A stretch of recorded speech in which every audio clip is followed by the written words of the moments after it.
ನಮಸ್ಕಾರ. ಗೌರವಾನ್ವಿತ ಮುಖ್ಯಮಂತ್ರಿಗಳಿಗೆ, ಸಿದ್ದರಾಮಯ್ಯ ಸಾಹೇಬರಿಗೆ, ವೇದಿಕೆಯಲ್ಲಿದ್ದಾರೆ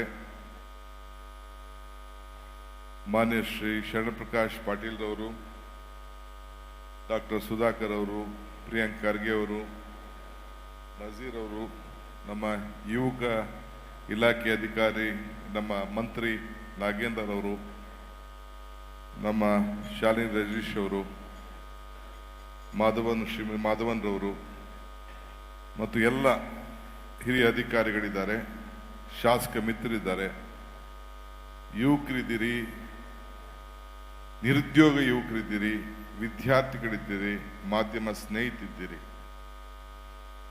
ನನಗೆ ಅತಿ ಸಂತೋಷವನ್ನ ತಂದಂತ ಒಂದು ಪವಿತ್ರವಾದಂಥ ದಿನ ಇವತ್ತು. ನನಗೆ ಶರಣಪ್ರಕಾಶ್ ಪಾಟೀಲ್ ರವರು ಇದನ್ನ ಉದ್ಘಾಟನೆ ಮಾಡಿದ ಮೇಲೆ ಒಂದು ದೊಡ್ಡ ಭಾರವಾದ ಆನೆ ಜೊತೆ ಮಹಾತ್ಮ ಗಾಂಧೀಜಿ ಕೊಟ್ಟಂತ ಒಂದು ಪುಸ್ತಕವನ್ನ ನನಗೆ ಗಿಫ್ಟ್ ಆಗಿ ಕೊಟ್ಟರು. ಆ ಪುಸ್ತಕ ನೋಡಿದೆ. ಮಹಾತ್ಮ ಗಾಂಧೀಜಿಯವರು ನನ್ನ ಕನಸಿನ ಭಾರತ ಅಂತೇಳಿ ಬರೆದಂತ ಪುಸ್ತಕ ಕೊಟ್ಟಿದ್ದಾರೆ. ಆದರೆ ನನಗೆ ಸಿದ್ದರಾಮಯ್ಯನವ್ರಿಗಿದು ಕನಸಿನ ಕರ್ನಾಟಕ ಅಂತ ಹೇಳಲಿಕ್ಕೆ ನನಗೆ ಬಹಳ ಸಂತೋಷ ಆಗ್ತಾ ಇದೆ. ತಮ್ಮನ್ನೆಲ್ಲ ನೋಡಿದ್ರೆ ನನಗೆ ಯಾಕೆ ಸಂತೋಷ ಆಯಿತು ಅಂದ್ರೆ, ಇವತ್ತಿನ ಕಾಲದಲ್ಲಿ ಈ ಘಟಕದಲ್ಲಿ ನೀವೆಲ್ಲ ಯುವಕರು ಬಹಳ ಅದೃಷ್ಟವಂತರು. ನಮ್ಮ ಜನರೇಷನ್ನು ಮತ್ತು ಸಿದ್ದರಾಮಯ್ಯನವ್ರ ಜನರೇಷನ್ನಲ್ಲಿ ಇಂಥ ಭಾಗ್ಯಗಳು, ಇಂಥ ಅವಕಾಶಗಳು ನಮಗೆ ಸಿಕ್ಕಿರಲಿಲ್ಲ. ಅದೃಷ್ಟವಂತ ಎಂದರೆ ಅವಕಾಶವನ್ನ ಪಡೆಯುವುದವನು, ಬುದ್ಧಿವಂತ ಎಂದರೆ ಅವಕಾಶವನ್ನ ಸೃಷ್ಟಿಸಿಕೊಳ್ಳುವನು. ಇದನ್ನ ವಿವೇಕಾನಂದರು ಹೇಳಿದ್ದಾರೆ. ನಾನು ಏನು ಮಾತಾಡಬೇಕು ಅಂತ ಯೋಚನೆ ಮಾಡ್ತಿದ್ದೆ. ಈ ಕಾರ್ಯಕ್ರಮದ ಯೋಜನೆಗಳನ್ನ ಈಗಾಗಲೇ ನಮ್ಮ ಶರಣಪ್ರಕಾಶ್ ಪಾಟೀಲ್ ರವರು ಇಲಾಖೆಯ ಜವಾಬ್ದಾರಿಯನ್ನು ವಹಿಸಿಕೊಂಡು ನಿಮಗೆ ತಿಳಿಸಿದ್ದಾರೆ. ನಾನು ಕಾಂಗ್ರೆಸ್ ಪಕ್ಷದ ಅಧ್ಯಕ್ಷನಾಗಿ ನೇಮಕ ಆದಾಗ ಜವಾಬ್ದಾರಿ ತೆಗೆದುಕೊಂಡಂತ ದಿನ ನಾನು ಆಡಿದಂತ ಮಾತು ನನಗೆ ನೆನಪು ಬರ್ತದೆ. ನಾನು ಒಂದು ಮಾತು ಹೇಳಿದ್ದೆ, ನಮ್ಮ ಸರ್ಕಾರ ಮುಂದಕ್ಕೆ ನಾವು ರೂಪಿಸ್ಬೇಕಾದ್ರೆ ಇಬ್ಬರ ಮೇಲೆ ವಿಶ್ವಾಸ ಇಡಬೇಕು. ಯಾರ ಮೇಲೆ ಅದಂದ್ರೆ, ಒಂದು ಮಹಿಳೆ ಮೇಲೆ, ಒಂದು ಯುವಕರ ಮೇಲೆ. ಇವರಿಬ್ಬರ ಮೇಲೆ ನಾವು ವಿಶ್ವಾಸ ಇಟ್ಟಾಗ ಎಲ್ಲ 5 ವರ್ಗಕ್ಕೆ ಸೇರಿದಂತ ಕೃಷಿಕ, ಕಾರ್ಮಿಕ, ಯುವಕ ಎಲ್ಲರೂ ಕೂಡ ಇದಕ್ಕೆ ಸೇರಿ ನಮಗೆ ಶಕ್ತಿ ತುಂಬುತ್ತದೆ ಅಂತ ಹೇಳಿ ಆವತ್ತಿನ ಕಾಲದಲ್ಲಿ ನಾನು ಭಾಷಣವನ್ನು ಮಾಡಿ ಅಧಿಕಾರದ ಜವಾಬ್ದಾರಿಯನ್ನ ತೆಗೆದುಕೊಂಡಿದ್ದೆ. ಇಲ್ಲಿ ಕೂತ್ಕೊಂಡಾಗ ನನ್ನ ತಲೆಗೆ ಏನೋ ಬರ್ತಾ ಇತ್ತು. ಏನ್ ಬರಿತಾ ಇದ್ದೀರಿ ಅಂತೇಳಿ ನಮ್ಮ ಪ್ರಿಯಾಂಕ್ ಖರ್ಗೆ ಅವರು ನನ್ನ ಕೇಳಿದ್ರು, ಏನೋ ಬರಿತಾ ಇದ್ದೀರಲ್ಲ ಅಂತ. ಆಗ ನನ್ನ ತಲೆಗೆ ಓಡ್ತಿದ್ದು, ಈಗ ತಾನೇ ಶಕ್ತಿ ಯೋಜನೆಗೆ ಸಂಬಂಧಪಟ್ಟಂತ ಬಸ್ಸನ್ನ ಚಾಲನೆ ಮಾಡಿಬಿಟ್ಟು ಬಂದು ಹೊಸ ಬಸ್ಸು 1000 ಬಸ್ಸು ಆಡ್ ಮಾಡ್ತಾ ಇದ್ದೀವಿ. ಆಗ ಏನ್ ಬಂತು ಅಂತ ಅಂದ್ರೆ, ಇಲ್ಲಿ ಕೂತ್ಕೊಂಡು ಬರೀತಾ ಇದೆ. ಅವ್ರು ಕೇಳ್ತಾ ಇದ್ದೀವಿ, ಏನೋ ಕವನ ಬರೀತಾ ಇದ್ದೀರಲ್ಲ ಅಂತ. ನನಗೇನ್ ನೆನಪಾಯ್ತು ಅಂದ್ರೆ, ಬರ್ದಿದ್ದೀನಿ ಇಲ್ಲಿ, ಕೊಟ್ಟ ಮಾತು ಉಳಿಸಿಕೊಂಡ ಕೈಗೆ ಶಕ್ತಿ ಬಂತು, 5 ಬೆರಳು ಸೇರಿ ಒಂದು ಮುಷ್ಟಿ ಆಯಿತು, 5 ಗ್ಯಾರಂಟಿ ಸೇರಿ ಕೈ ಗಟ್ಟಿ ಆಯಿತು, ಅರಳಿದಂತ ಕಮಲ ಇದನ್ನ ನೋಡಿ ಉದಿರಿ ಹೋಯಿತು.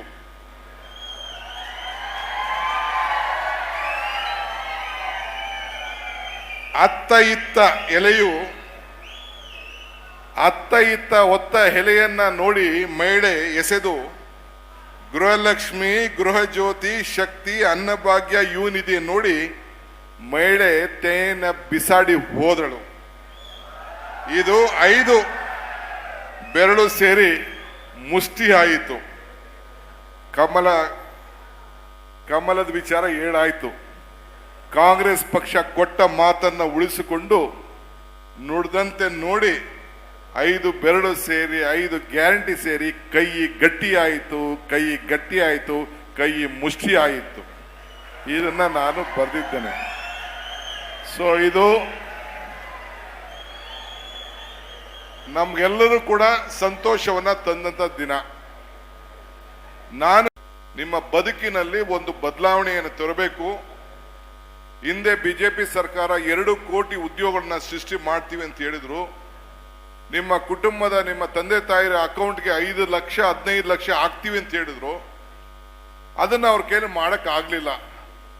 ಅದಕ್ಕೋಸ್ಕರ ನಾವು ಈ 5 ಗ್ಯಾರಂಟಿಗಳನ್ನು ಕೊಟ್ಟು ನಿಮ್ಮ ಬದುಕಿನಲ್ಲಿ, ನಿಮ್ಮ ಕುಟುಂಬದ, ನಿಮ್ಮ ತಂದೆ ತಾಯಿರ ಬದುಕಿನಲ್ಲಿ ಜೀವನ ನಾವೇನು ಬದಲಾವಣೆ ಅಲ್ಲ, ನಿಮ್ಮ ಉಸಿರಿಗೆ ಶಕ್ತಿಯನ್ನು ತುಂಬಿ, ಏನು ಇವತ್ತು ಯುವಕರಿಗೆ ಉದ್ಯೋಗದಲ್ಲಿ ಬಹಳ ತೊಂದರೆ ಆಗ್ತಾ ಇದೆ, ಒಂದು ಆಶ್ರಯ ಕೊಟ್ಟು, ನೀವು ಯಾರು ಕೂಡ ನಿಮ್ಮ ಬದುಕಿನಲ್ಲಿ ಯಾರು ಜಿಗುಪ್ಸೆ ಆಗಬಾರ್ದು ಅನ್ನೋ ದೃಷ್ಟಿಯಿಂದ ಇಂಥ 5 ಯೋಜನೆಯನ್ನು ತಂದು ಇವತ್ತು ನಿಮ್ಮ ಕುಟುಂಬದ ಬದುಕಿಗೆ ನೆರವೇ ಆಗಲಿಕ್ಕೆ ಪ್ರಯತ್ನವನ್ನು ಮಾಡ್ತಾ ಇದ್ದೇವೆ. ಇದು ಜ್ಯೋತಿ ನಾವು ಬೆಳೆಸಬೇಕಾದ್ರೆ ಇದು ನಮ್ಮ ಸರ್ಕಾರದ ಕಾರ್ಯಕ್ರಮ ಅಲ್ಲ, ಇದು ನಿಮ್ಮ ಕಾರ್ಯಕ್ರಮ. ನೀವು ಕೊಟ್ಟಂತ ಅಧಿಕಾರದಿಂದ ನಾವು ಕೊಡ್ತಾ ಇರೋಂಥ ಒಂದು ಶಕ್ತಿ, ಒಂದು ಕಾರ್ಯಕ್ರಮ ಅನ್ನೋದನ್ನ ಇಲ್ಲಿ ಹೇಳಲಿಕ್ಕೆ ನನಗೆ ಬಹಳ ಸಂತೋಷ ಆಗ್ತದೆ. ಯುವಕರಿಗೆ ಒಂದು ಮಾತು ಹೇಳಲಿಕ್ಕೆ ನಾನು ಬಯಸ್ತಾ ಇದ್ದೇನೆ. 4 ಡಿಗಳನ್ನ ತಾವು ನೆನಪಲ್ಲಿ ಇಟ್ಕೊಳ್ಬೇಕು. 4 ಡಿ. ಒಂದು, you should dream, you should desire for the dream, you should dedicate for the dream, you should discipline for the dream. ಆಗ ಮಾತ್ರ ನಿಮ್ಮ ಬದುಕಿನಲ್ಲಿ ಯಶಸ್ಸಾಗ್ತದೆ. ನೀವು ಇನ್ನೊಂದು ಗಮನದಲ್ಲಿ ಇಟ್ಕೊಳ್ಬೇಕು. ಇನ್ನೊಂದು ಗಮನದಲ್ಲಿ, if you forget the root you will not get the fruit.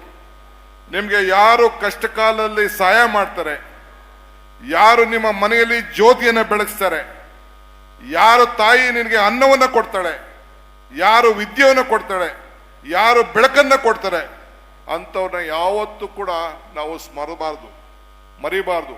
ಉಪಕಾರ ಸ್ಮರಣೆ ಅದೇ ನಮ್ಮ ಬದುಕಿನಲ್ಲಿ ಒಂದು ಶ್ರೇಷ್ಠವಾದದ್ದು. ನಾನು ಒಂದು ಮಾತು ಹೇಳ್ತಾ ಇರ್ತೀನಿ. ಅಮ್ಮನ ನೆನಪು ಪ್ರೀತಿಯ ಮೂಲ, ಗುರುವಿನ ನೆನಪು ಜ್ಞಾನವ ಮೂಲ, ದೇವರ ನೆನಪು ಭಕ್ತಿಯ ಮೂಲ, ಈ 3ರ ನೆನಪು ಮನುಷ್ಯತ್ವ ಮೂಲ. ಹಂಗೆ ಈ 5 ಗ್ಯಾರಂಟಿ ನಮ್ಮ ರಾಜ್ಯದ ಬಡ ಜನತೆಯ, ಯುವಕರ, ಮಹಿಳೆಯರ, ಹಿರಿಯರ, ರೈತರ ಬದುಕಿನಲ್ಲಿ ಒಂದು ಬದಲಾವಣೆಯನ್ನು ಮಾಡಿದೆ ಅಂತ ಹೇಳಲಿಕ್ಕೆ ನನಗೆ ದೊಡ್ಡ ಸಂತೋಷವನ್ನು ಉಂಟು ಮಾಡಿದೆ. ಆದ್ರಿಂದ ನಿಮ್ಮ ಸರ್ಕಾರ ಕೊಟ್ಟಂತ ಮಾತನ್ನು ಉಳಿಸ್ಕೊಂಡಿದ್ದೇವೆ. ಈ ವರ್ಷ 2023ರಲ್ಲಿ ನಮ್ಮನ್ನ ಅಧಿಕಾರದಲ್ಲಿ ವಿಧಾನಸೌಧದ 3ನೇ ಮಾಡಿಲಿ ಕುಣಿಸಿದ್ದೀರಿ. ಆ ಅಧಿಕಾರದ ಋಣವನ್ನ ನಿಮಗೆ ತೀರಿಸಿ ಇವತ್ತು ನಾವು ನಿಮ್ಮ ಎಲ್ಲರ ಬದುಕಿನಲ್ಲಿ ಒಂದು ಶಕ್ತಿ, ಆತ್ಮಧೈರ್ಯ ತುಂಬುವಂತ ಕೆಲಸವನ್ನ ನಾವು ಮಾಡ್ತಾ ಇದ್ದೇವೆ. ನಾನು ಮೊನ್ನೆ ಯಾವುದೋ ಒಂದು ಪೇಪರಲ್ಲಿ ನಾನು ನೋಡ್ತಾ ಇದ್ದೆ, ಮಾದೇಶ್ವರನ ಬೆಟ್ಟಕ್ಕೆ ಯುವಕರು ನಮಗೆ ಮದುವೆ ಆಗಲಿಲ್ಲ, ಉದ್ಯೋಗ ಇಲ್ಲ ಅಂತ ನಡ್ಕೊಂಡು ಹೋಗ್ತಾ ಇದ್ರಂತೆ.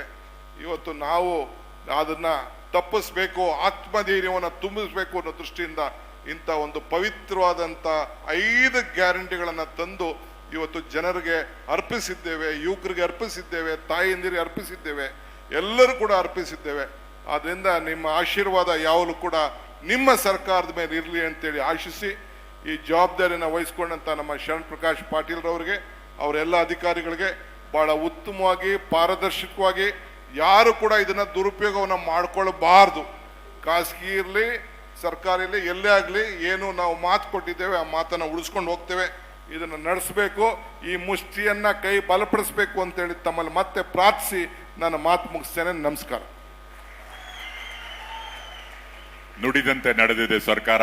ಇದರ ಸದುಪಯೋಗ ಮಾಡ್ಕೊಳ್ಳಿ, ದುರುಪಯೋಗ ಮಾಡ್ಕೋಬೇಡಿ.